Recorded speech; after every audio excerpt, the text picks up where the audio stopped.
Lesson number 4, Shivaji's childhood. Birth of Shivaji.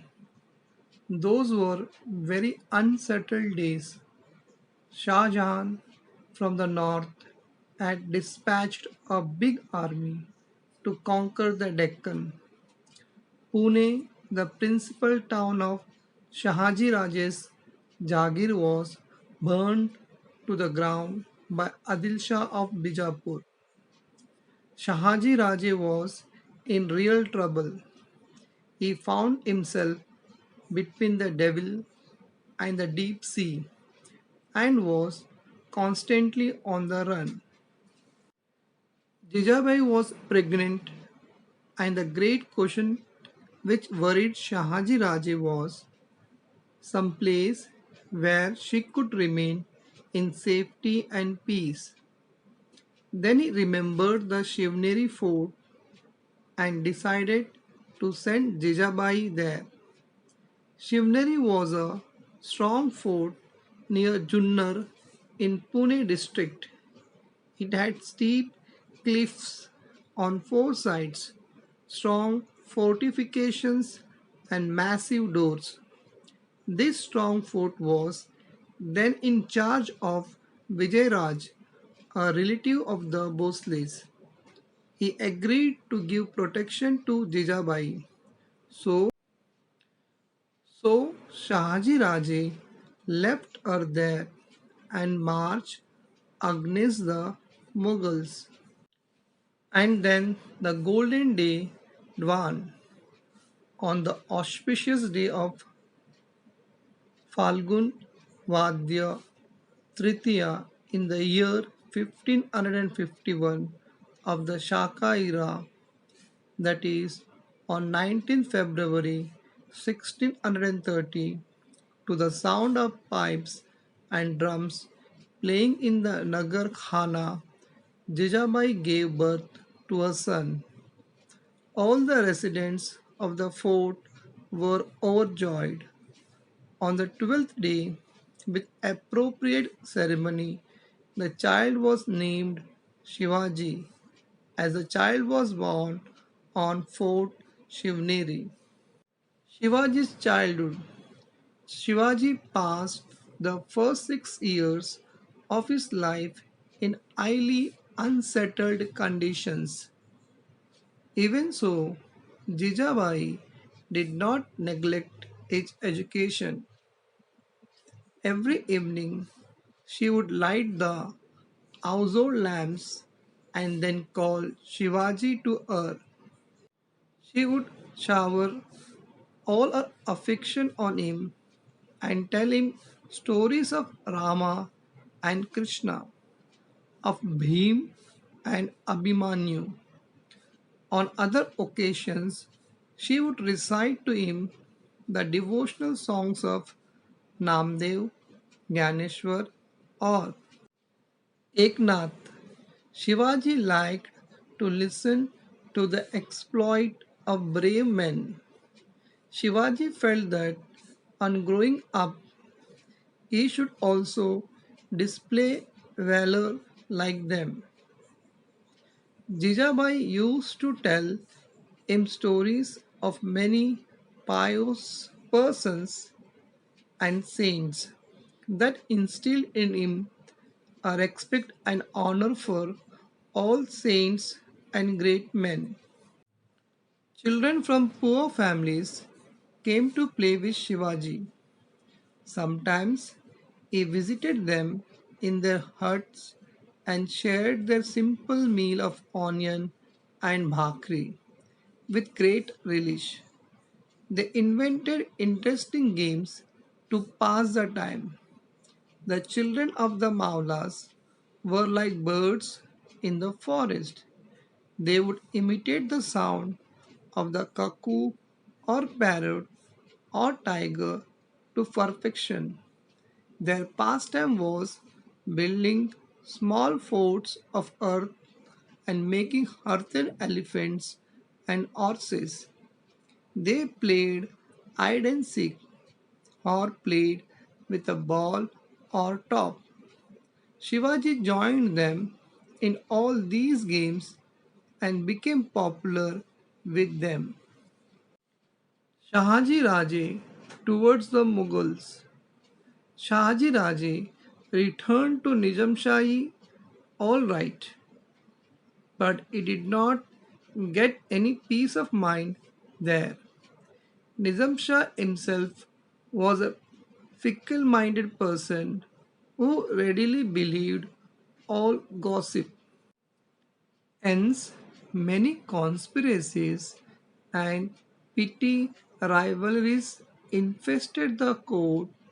This led to the killing of Lakhuji Rao Jadhav openly in the court at the instigation of Nizam Shah himself. Shahaji Raje could not withstand this. Infuriated, he left Nizam Shahi and joined the Mughals. Shah Jahan, the Mughal emperor, made him a Sardar at his court. In the meantime, secretly joining hands with the Mughals, Fateh Khan killed Nizam Shah. There was complete anarchy in the state. It became evident that Fateh Khan was treacherously planning to enable the Mughals to swallow Nizam Shahi. In return, the Mughals rewarded him with the territory under the control of Shahaji Raje. Shahaji Raje was enraged and so he left the services of the Mughals. He decided to teach them a lesson using all his might.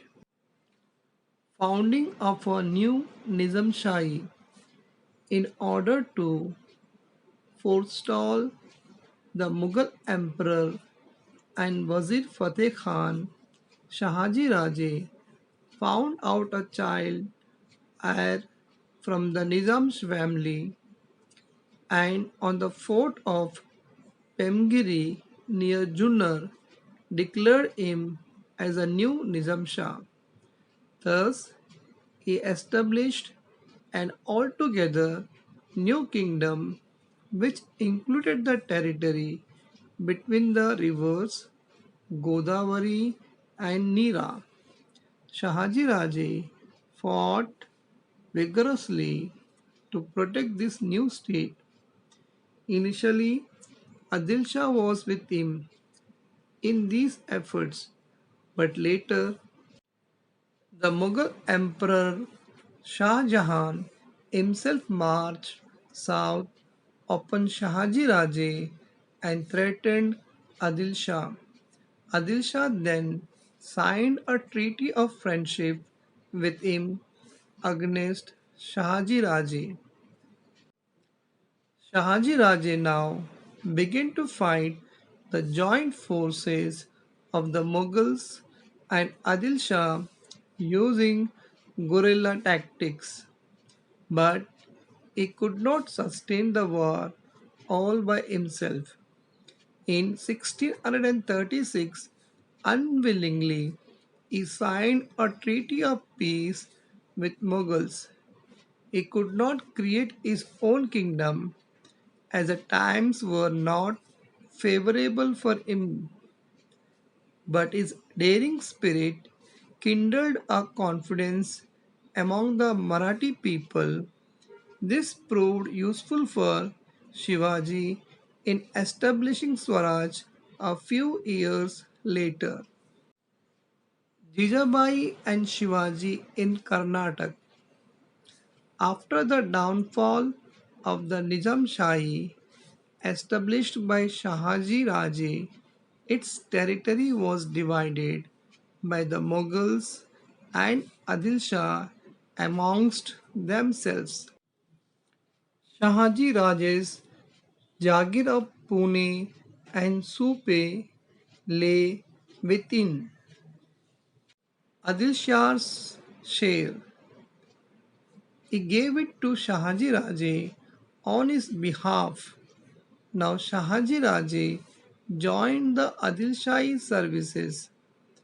Adil Shah assigned to him the task of conquering the territories in distant Karnataka, far away from Pune.